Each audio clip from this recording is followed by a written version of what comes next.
9년 만에 2탄으로 돌아온 영화 주토피아. 개봉 한 달도 안 돼 벌써 11억 달러, 하나로 약 1조 7천억 넘는 수익을 올리며 전작을 뛰어넘는 흥행을 이어가고 있는데요. 우리나라에서도 최단 기간 500만 관객을 돌파하며 올해 국내 최고 흥행작 중 하나가 됐습니다. 특히 이번엔 1탄보다 악역 비중이 훨씬 더 커졌는데요. 외형이 고양이랑 닮아서 왠지 친숙하게 느껴졌는데 이거 알고 보니 고양이가 아니라 생태계의 강력한 포식자 스라손이라고 합니다.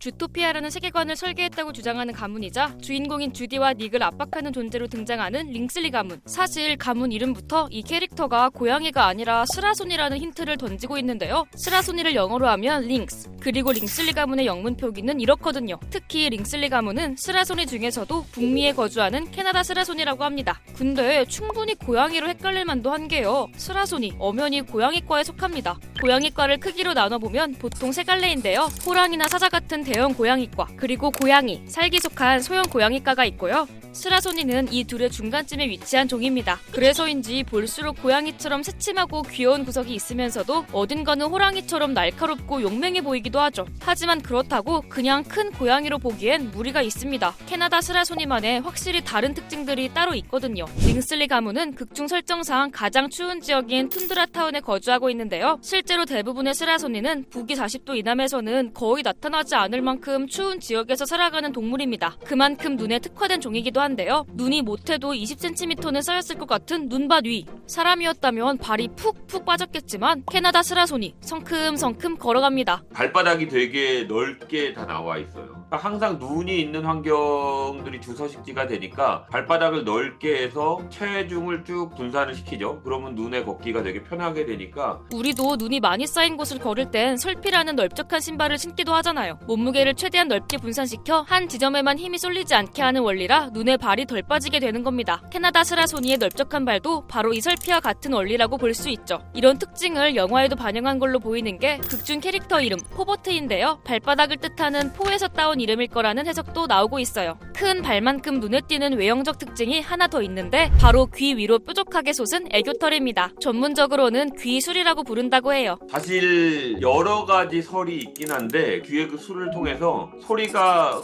귓구멍으로 흘러들어가기 편하게 될 거다라는 이론이 좀 지배적이긴 하고요. 그러니까 이 털 덕분에 소리를 더 잘 들을 수 있게 되면서 천적이 다가오는 소리나 먹잇감의 움직임을 빠르게 감지해 사냥에 유리하다는 건데요. 이런 캐나다 스라소니의 대표적인 먹잇감 바로 토끼입니다. 영화에서도 토끼인 주디와 스라소니가 적대적인 관계로 그려지는데요. 이 설정 그냥 연출이 아닌 게 캐나다 스라소니의 주된 먹잇감이 바로 눈 덧신 토끼거든요. 캐나다 스라소니의 식단에서 이 토끼가 차지하는 비율이 최대 97%나 된다는데요. 그래서 토끼 개체수가 늘어나면 스라소니의 개체수도 함께 늘고 반대로 토끼가 줄어들면 스라소니 개체수도 줄어든다고 해요. 서로의 개체수가 그대로 맞물려 움직이는 완벽한 포식자와 피식자 관계인 겁니다. 토끼만 마주치면 순식간에 포식자 모드로 전환되는 캐나다 스라소니. 실제 생태계에서도 캐나다 스라소니는 강력한 포식자로 꼽힌다는데요. 우리나라랑 다르게 북미 대륙에서는 호랑이가 없잖아요. 이쪽에 푸마라 그러는 마운틴 라이온 외에는 가장 큰 고양이과 동물 중에 하나기도 하고요. 곰이 크긴 한데 곰은 육식보다는 초식 비율이 되게 크고요. 중형 동물 중에는 거의 최고 포식자니까 웬만한 크기의 동물들한테는 되게 무시무시한 존재가 될 수 있겠죠. 그렇다고 해서 캐나다 스라소니가 포식자답게 무리를 지어 서론을 활보하는 건 아닙니다. 오히려 극중 포버트 링슬리처럼 아주 은밀하게 움직이는 편인데요. 혼자서 조용히 있다가 다른 동물 오면 사냥하고 이런 식이기 때문에 집단 사냥을 잘 하질 않아요. 항상 조용하고 은밀하게 안 보이게 있어야지만 사냥할 수 있는 동물이라고 생각하시면 편하죠. 그러니까 캐나다 스라소니는 주 먹이인 눈 덧신 토끼만을 조용히 사냥하는 편이고 사람을 직접 공격하거나 해치는 동물은 아니라고 합니다. 이처럼 캐나다 스라소니의 생태를 디테일하게 고증한 장면이 많은 반면 실제와는 정반대로 표현된 설정도 있습니다. 영화에서 링슬리 가문은 파충류 서식지까지 없애가며 무리하게 주토피아의 영토를 확장하려는 존재로 나오잖아요. 실상은 그 반대라고 합니다. 사람 눈에 안 띄는 아주 깊숙한 숲속 서식지를 좋아하는데 최근에는 도로를 낸다든지 이런 식의 서식지가 단편화된다 그러면 내부 동물들이 살긴 되게 어려워요. 파충류나 양서류 같은 경우는 오히려 지구 온난화의 이득을 볼 수 있는 동물들이거든요. 근데 이 추운 데 살고 있는 북극곰이나 스라소니 이런 종류 같은 경우는 지금 사실 거꾸로 밀려 올라가는 거죠. 더 이상 도망갈 데가 없는 극지방까지 가고 있는 거죠.